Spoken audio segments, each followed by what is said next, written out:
Hello, we're here in Queenstown Garden. Welcome to my vlog.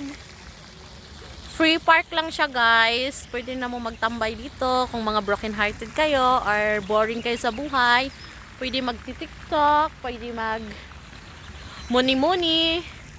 Na sila ice skating pero di na namo nahabol. Ano na siya? 30 minutes mag-close na, so next time.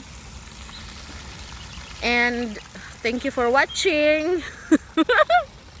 Dinha guys ang ice arena. Mura siya diha ta mag ice skating for the next vlog, kaya make it sure na nakasubscribe kayo sa aking channel.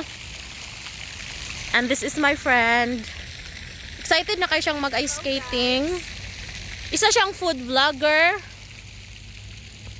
Since namasahe na kami, so ayaw naming sayangin yung $2 na pamasahe namin one way.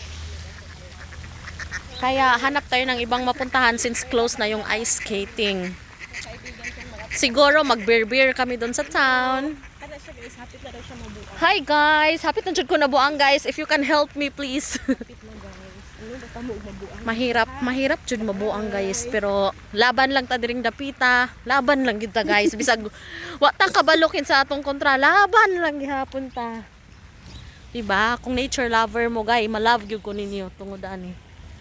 Diba guys, diba? The nature is so beautiful. Oh.